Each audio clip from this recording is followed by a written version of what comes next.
বিশ্বকাপ ফুটবলের আর মাত্র কয়েকদিন বাকি। আর বিশ্বকাপ ফুটবল মানে বাংলাদেশে বয়ে যায় এক ধরনের উন্মাদনা। আর্জেন্টিনা, ব্রাজিল বলতে নেচে ওঠেন এর সমর্থকেরা। এছাড়া ফ্রান্স, জার্মানির পতাকাও প্রতি বিশ্বকাপে বহুতল ভবনগুলোতে উঠতে দেখা যায়। কিন্তু এবার যুক্ত হয়েছে নতুন কিছু দেশ, তার অনেকগুলোই আবার বাংলাদেশিদের জন্য অজানা নাম। তাই নতুন বৈচিত্র্যের সম্ভাবনাও তৈরি হয়েছে ফুটবল আমোদীদের মধ্যে। সুপ্রিয় দর্শক, ফুটবল বিশ্বকাপ ঘিরে এনটিভি অনলাইনের বিশেষ আয়োজন চায়ের কাপে বিশ্বকাপ 2026-এ স্বাগত জানাচ্ছি আমি সুমিত সাহা। জানাবো এবারের বিশ্বকাপের বিভিন্ন তথ্য ও বাংলাদেশ প্রসঙ্গ। 1930 সালে অনুষ্ঠিত প্রথম ফিফা বিশ্বকাপে 13টি দল অংশগ্রহণ করেছিল। কোনো বাছাই পর্ব ছাড়াই সরাসরি আমন্ত্রণের ভিত্তিতে এই দলগুলো সেবারের বিশ্বকাপে অংশ নেয়। তখন আমেরিকা অঞ্চলের 9টি এবং ইউরোপের 4টি দল এই নিমন্ত্রণ পেয়েছিল। এরপর প্রায় 100 বছরের ফুটবল বিশ্বকাপের ইতিহাসে যুক্ত হয়েছে নানা নিয়মকানুন। ধীরে ধীরে বেড়েছে অংশগ্রহণকারী দলের সংখ্যা, আর এবার সর্বোচ্চ 48টি দল অংশ নিচ্ছে। 1998 সালের ফ্রান্স বিশ্বকাপ থেকে 32টি দলের ফরম্যাট চালু হয়েছিল। এর আগে 1982 থেকে 1994 সাল পর্যন্ত টুর্নামেন্টে 24টি দল অংশ নিত। আয়োজক দেশও প্রথমে ছিল একটি, কালের পরিক্রমায় এই সংখ্যাটাও বেড়েছে। দর্শক, আপনি কি জানেন কতটি দেশ এবার বিশ্বকাপের আয়োজক? এবার ফুটবল বিশ্বকাপের 23তম আসর, অর্থাৎ এর আগে 22টি আসরের আয়োজন সম্পন্ন হয়েছে। প্রথম বিশ্বকাপের আয়োজক ছিল উরুগুয়ে, এরপর 1934 সালে ইতালি, 1938 সালে ফ্রান্স, 1950 সালে ব্রাজিল, 1954 সালে সুইজারল্যান্ড, 1958 সালে সুইডেন, 1962 সালে চিলি, 1966 সালে ইংল্যান্ড, 1970 সালে মেক্সিকো, 1974 সালে জার্মানি, 1978 সালে আর্জেন্টিনা, 1982 সালে স্পেন, 1986 সালে আবারও মেক্সিকো, 1990 সালে ইতালি, 1994 সালে মার্কিন যুক্তরাষ্ট্র, 1998 সালে ফ্রান্স, 2002 সালে যৌথভাবে দক্ষিণ কোরিয়া ও জাপান, 2006 সালে জার্মানি, 2010 সালে দক্ষিণ আফ্রিকা, 2014 সালে ব্রাজিল, 2018 সালে রাশিয়া এবং 2022 সালে কাতার বিশ্বকাপের আয়োজন করে। দ্বিতীয় বিশ্বযুদ্ধের কারণে 1942 ও 1946 সালের আসর অনুষ্ঠিতই হয়নি।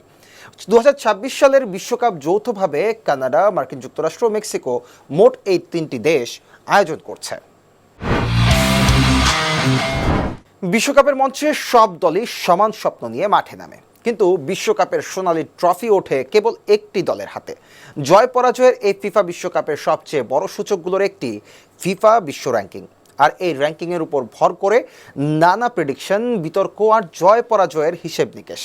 তাই আমরা আজকের পর্বে জানবো বিশ্বকাপ 2026-এর পথে কোন দলগুলো এগিয়ে, কারা দাবিদার, আর কারা হতে পারে সবচেয়ে বড় চমক। এবার বিশ্বকাপে ট্রফি জয়ের স্বপ্ন দেখছে 48টি দল, আর সেই স্বপ্নের শক্তিমত্তা বোঝার অন্যতম উপায় হলো ফিফা বিশ্বকাপ র্যাঙ্কিং। বর্তমান র্যাঙ্কিংয়ে বলছে বিশ্ব ফুটবলের শীর্ষে রয়েছে ফ্রান্স, তাদের ঠিক পরেই স্পেন, আর 3 নম্বরে বর্তমান বিশ্ব চ্যাম্পিয়ন আর্জেন্টিনা। এই 3টি দলই সাম্প্রতিক বছরগুলোতে আন্তর্জাতিক ফুটবলে নিজেদের শ্রেষ্ঠত্বের প্রমাণ দিয়েছে। ফ্রান্স 2018 সালের বিশ্ব চ্যাম্পিয়ন, 2022 সালের ফাইনালিস্ট। স্পেন ইউরোপিয়ান ফুটবলে আবারও নিজেদের শক্তি ফিরিয়ে এনেছে। অন্যদিকে আর্জেন্টিনা, তারা তো এখনও লিওনেল মেসির বিশ্বকাপ জয়ের সেই স্বপ্নময় অধ্যায়ের আলোয় উজ্জ্বল। কিন্তু র্যাঙ্কিং মানে কি জয়? ফুটবল ইতিহাস বলছে ভিন্ন কথা। দেখুন, র্যাঙ্কিংয়ে 4 নম্বরে ইংল্যান্ড, 5 নম্বরে পর্তুগাল, 6 নম্বরে ব্রাজিল, 7 নম্বরে নেদারল্যান্ডস এবং 8 নম্বরে মরক্কো। এই দলগুলোর প্রত্যেকেরই আছে বিশ্বকাপ জয়ের স্বপ্ন দেখার যথেষ্ট কারণ। বিশেষ করে মরক্কোর কথা আলাদা করে বলতেই হয়। 2022 বিশ্বকাপে তারা সেমিফাইনাল খেলে আফ্রিকান ফুটবলের ইতিহাসটাই বদলে দিয়েছিল। বর্তমানে বিশ্বের 8 নম্বর দল হিসেবে তারা আর কোনো আন্ডারডগ নয়, বরং বাস্তবে একটি হুমকির নাম এই মরক্কো। বিশ্ব র্যাঙ্কিংয়ে 6 নম্বরে অবস্থান 5 বারের বিশ্ব চ্যাম্পিয়ন ও প্রতি আসরে অংশ নেয়া ব্রাজিলের। সাম্প্রতিক সময়ে ধারাবাহিকতার কিছুটা ঘাটতি দেখা গেলেও যে কোনো মুহূর্তে যে তারা জ্বলে উঠবে না তা কিন্তু নয়, কারণ এর আগেও এমন ইতিহাস তাদের আছে। আর ইংল্যান্ড কিংবা নেদারল্যান্ডস, তাদের কি ফেলে দেওয়ার মতো? ইতিহাস বলছে না, তাদেরও আছে খেল দেখানোর মতো প্রস্তুতি। আর স্বাগতিকরা, তারাও কিন্তু পিছিয়ে নেই। সুপ্রিয় দর্শক, শুরুতেই জানিয়ে রেখেছি 2026 বিশ্বকাপের আয়োজক 3 দেশ কানাডা, মেক্সিকো এবং যুক্তরাষ্ট্র। র্যাঙ্কিংয়ে মেক্সিকো রয়েছে 15 নম্বরে, যুক্তরাষ্ট্র 16 নম্বরে এবং কানাডা 30 নম্বরে। কাগজে কলমে তারা শীর্ষ দাবিদার না হলেও স্বাগতিক হওয়ার সুবিধা ফুটবল ইতিহাসে বহুবার বড় পার্থক্য করে দিয়েছে। নিজেদের মাঠ, নিজেদের দর্শক আর পরিচিত পরিবেশ, এই তিনটি শক্তি অনেক সময় র্যাঙ্কিংয়ের হিসাবকেও বদলে দিতে দেখা গেছে। কিন্তু দর্শক, হিসেবের বাইরে কিন্তু আরও একটি হিসেব থেকেই যায়, আর সেটি হলো বিশ্বকাপের ডার্ক হর্স খ্যাত দলগুলো।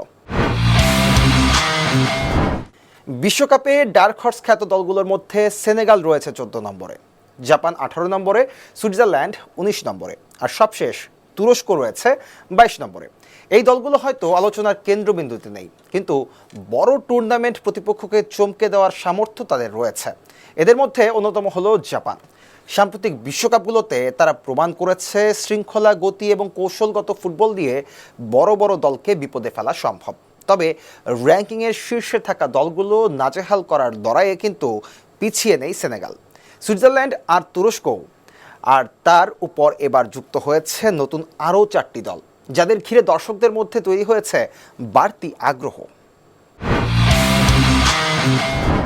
এবারের আসরে যুক্ত হওয়া নতুন 4টি দেশের মধ্যে রয়েছে কাবো ভার্দে, কুরাসাও, জর্ডান এবং উজবেকিস্তান। দলগুলোর বিশ্বকাপে অংশগ্রহণের অভিজ্ঞতা নেই, তবে বিশ্বকাপের মতো মঞ্চে তাদের উপস্থিতি প্রমাণ করে ফুটবল এখন আর কেবল কয়েকটি দেশের খেলা নয়। নতুন ফরম্যাটের কারণে বিশ্ব ফুটবলের মানচিত্র এখন আরও বিস্তৃত।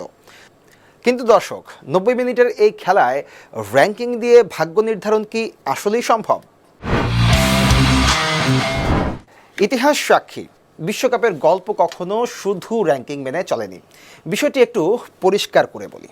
দেখুন, 2014 সালে জার্মানি চ্যাম্পিয়ন হয়েছে, 2018 সালে ফ্রান্স, 2022 সালে আর্জেন্টিনা। কিন্তু সেই টুর্নামেন্টগুলোতে এমন অনেক ম্যাচ ছিল যেখানে অপেক্ষাকৃত পিছিয়ে থাকা দলগুলো বড় শক্তিকে হারিয়েছে। কারণ বিশ্বকাপ হলো এমন একটি মঞ্চ যেখানে 90 মিনিটে বদলে যেতে পারে বছরের পর বছর ধরে গড়ে ওঠা সব হিসেব নিকেশ।